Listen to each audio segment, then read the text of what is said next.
pergunta básica é o seguinte, e é a pergunta que alguns pecadores, pessoas não evangélicas, perguntam sobre isso: se Deus sabia que o homem ia pecar, por que Deus permitiu que o homem pecasse? Essa é a pergunta. Daí uma teoria americana que diz assim, inclusive isso é relatado em filmes hollywoodianos, né? Filmes de Hollywood. Quando eu falo uma coisa errada, minhas filhas me olham com um olhar tão abençoado, irmãos, que eu fico até com medo, porque eu já sei que eu errei. A palavra é filmes hollywoodianos, ou filmes de Hollywood. A teoria é a seguinte: ou Deus é poderoso e não é totalmente bom, ou Deus é totalmente bom ou não é poderoso.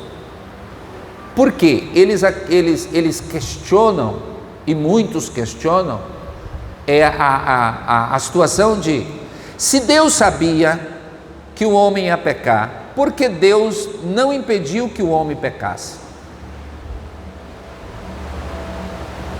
É uma pergunta. Vamos reformular a pergunta. Deus tinha poder de impedir que o homem pecasse, sim ou não? Quantos acreditam? Eu gosto de fazer essas perguntas, porque sempre tem gente que fica em cima do muro. Quantos acreditam que Deus tinha poder de impedir que o homem pecasse? Levante a mão. Quantos acreditam que Deus não tinha poder para impedir que o homem pecasse? Levanta a mão. Graças a Deus. Tá bem, todo mundo, parece que todo mundo concordou. Mas veja bem, Deus tinha poder? Poder ele tinha. Agora a pergunta é básica: por que Deus não impediu que o homem pecasse? Aí tem várias explicações, mas a explicação mais equilibrada acerca disso é que Deus deu não só ao homem, como também às suas criaturas que têm intelecto e que têm mente e que têm capacidade de decidir, Deus deu a eles o quê? O livre-arbítrio, como nós chamamos de livre-arbítrio, porque no céu, eu não sei se a nomenclatura seria essa, porque os anjos tiveram um momento de escolher. Você lembra que Satanás se rebelou, e se rebelou antes do nascimento do homem, antes da formação do homem? Isso aconteceu em um tempo que nós não conseguimos dimensionar, mas foi antes. Por quê? Porque quando Deus cria o homem, a serpente, o diabo já entra lá, se personifica na serpente, então ele já existia, ele já tinha se rebelado. Quando o homem nasce, essa separação, essa ruptura lá, essa rebelião já tinha acontecido. Aí eu pergunto a você: o anjo tem livre-arbítrio ou teve livre escolha? É uma questão. Por quê? Porque hoje eu não posso dizer que os anjos do céu vai ter outra opção, porque eles fizeram uma escolha. Houve um momento que eles tiveram a oportunidade de escolher. Só que as escolhas dos anjos não são escolha do plano humano, são escolhas eternas, porque naquele momento houve um momento em que os anjos tiveram que escolher. Quem quis seguir Satanás, seguiu Satanás, mas quem preferiu manter o seu estado original, que a Bíblia diz, manteve o seu estado e não tem mais essa coisa. Então porque o livre-arbítrio do homem dá o direito de hoje você querer Jesus, mas se Deus livre e guarde você lá na frente disser que não quer Jesus, é o seu livre-arbítrio.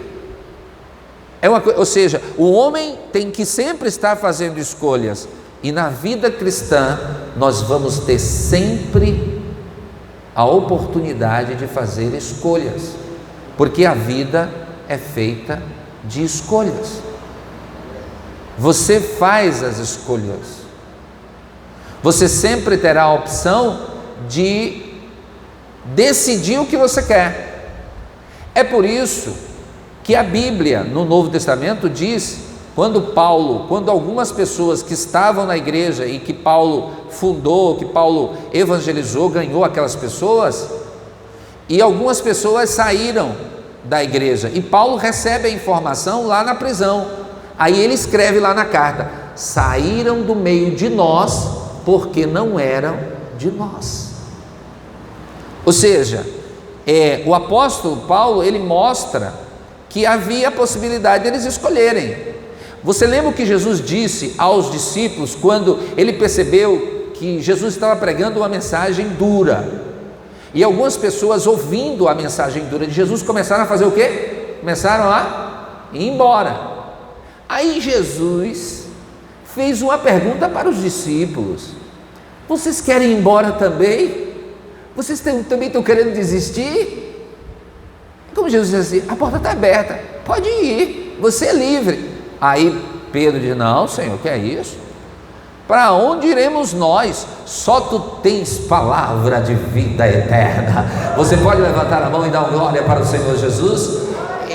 Jesus estava mostrando: você tem a escolha. Você tem a escolha, o livre-arbítrio.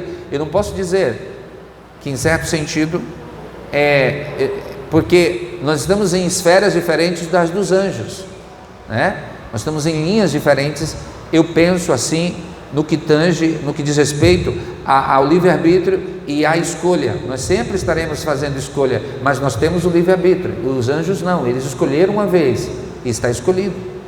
Você não vai ver demônio transformando em anjo, e nem anjo se transformando em demônio, do ponto de vista assim: o anjo, ele está a serviço de Deus, o demônio está a serviço de Satanás. Aí um desse demônio se arrepende e volta para querer ser anjo de Deus. Não existe isso. Inclusive, há uma pergunta teológica que muitas pessoas fazem. Na verdade, é uma conjectura teológica: Satanás pode se arrepender? É uma pergunta que é feita nos meios evangélicos, nos meios de cursos teológicos, que se pergunta isso. É óbvio que não, porque a decisão de rebelião feita uma vez na eternidade, ela serve para a eternidade. Nós nos arrependemos enquanto estamos com vida. Nós somos seres que temos, enquanto não houver o arrebatamento, enquanto não houver a conclusão do arrebatamento, não vai ter essa coisa de a gente escolher, né, como os anjos escolheram. É diferente. A gente tem a vida para escolher, enquanto a vida é a esperança. A gente tem que escolher agora, aqui, porque depois da eternidade, não. Quem morreu com Cristo vai ser ressuscitado na primeira ressurreição. Quem morreu sem Cristo vai ser ressuscitado no juízo final. Porque os que morreram em Cristo, eles são ressuscitados para participar das bodas do Cordeiro. Quem morreu sem Cristo espera o julgamento final. Após a morte segue-se o juízo, diz a Bíblia, para o pecador. E pronto, porque a decisão dele é aqui, é em vida, não é depois da morte. Não é depois da morte. Então, como os anjos não iriam morrer e não irão morrer, o demônio também, o diabo não será exterminado, porque eles são seres eternos do ponto de vista de que eles foram criados não como os homens, então eles teriam que fazer uma decisão eterna. Concorda comigo, sim ou não? Os irmãos estão entendendo? Levanta a mão assim para ver se... Aí, ótimo, que bom. É porque às vezes com as máscaras, né, a gente não consegue ver todo o rosto dos irmãos para ver se os irmãos estão entendendo. Então, as riquezas insondáveis de Cristo é o mistério agora revelado através da igreja. Riquezas insondáveis são manifestações maravilhosas, é cura, é uma coisa que não tinha no Velho Testamento. Os profetas, irmãos, eles operavam determinadas ações com uma certa limitação. Nós não. O Espírito Santo foi derramado na nossa vida, o Espírito Santo está conosco. Os dons espirituais, a manifestação é uma coisa mais ampla do ponto de vista do Velho Testamento. No Velho Testamento o Espírito era dado por porção. No Novo Testamento, para a igreja, ele é derramado. Você pode levantar a mão e dar um glória a Jesus por isso? O eterno propósito em Cristo, como vimos anteriormente, o mistério desde os séculos esteve oculto em Deus, que tudo criou, o que significa que desde o princípio dos tempos, O Criador manteve o mistério encoberto para ser revelado em tempo oportuno. Indica que Deus sempre esteve no controle da sua criação, para que agora seja manifestada, segundo o eterno propósito que fez em Cristo. Assim, o plano da salvação, que abrange o mistério da igreja e a revelação desse mistério, sempre estiveram de acordo com o desígnio divino para serem executados por intermédio de Cristo. Agora, o terceiro e último tópico, o plano divinamente pré-estabelecido. O plano divino não surgiu pelo advento do pecado de Adão. Deus não foi apanhado de surpresa.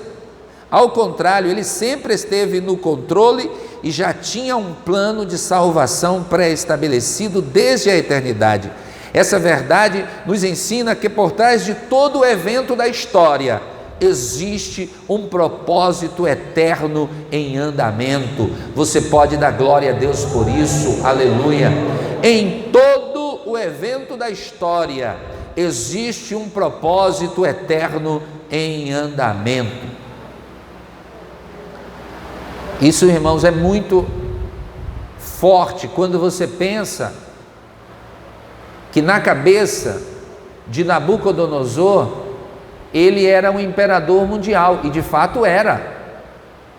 A Babilônia tinha estabelecido no Velho Testamento o primeiro império mundial.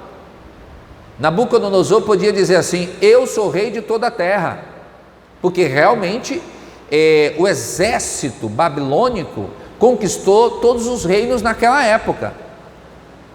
Mas no plano de Deus era outra coisa. E o que?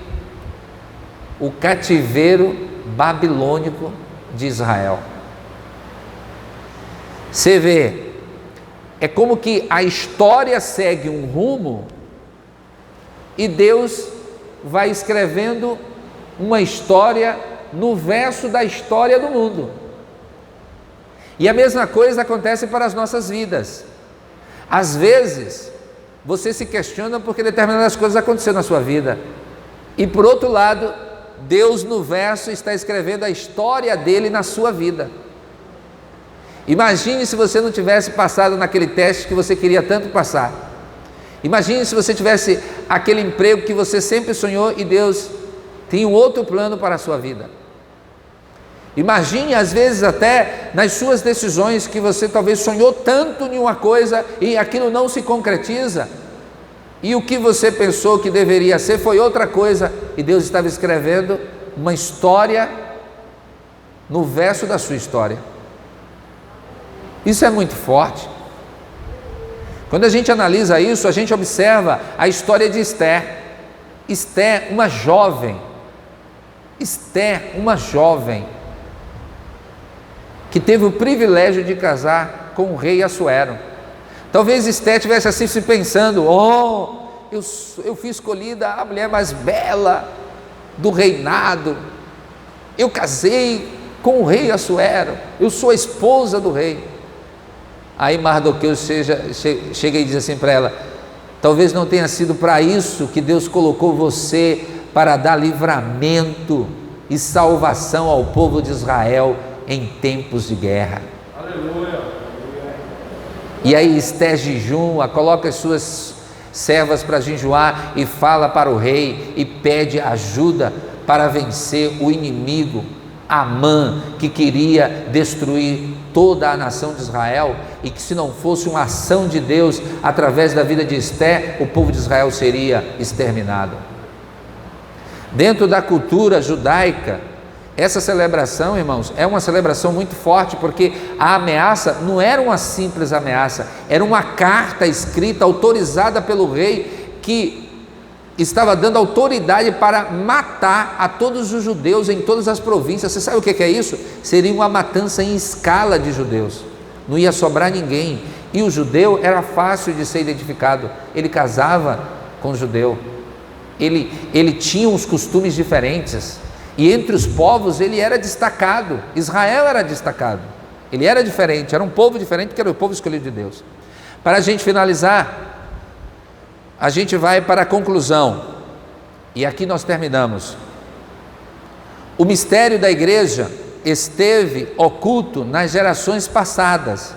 No tempo estipulado, Deus revelou o seu eterno propósito aos apóstolos e aos profetas. Judeus e gentios estavam inseridos nesse mistério idealizado por Deus. Tal mistério, agora revelado, deve ser anunciado pela própria igreja, conforme os desígnios divinamente pré-estabelecidos desde a eternidade. Amém. Glória ao nome do Senhor Jesus. Assim, nós finalizamos o estudo da nossa lição nessa manhã. Glória ao nome do Senhor Jesus. Que Deus abençoe a sua família e que Deus abençoe o seu lar no nome de Jesus.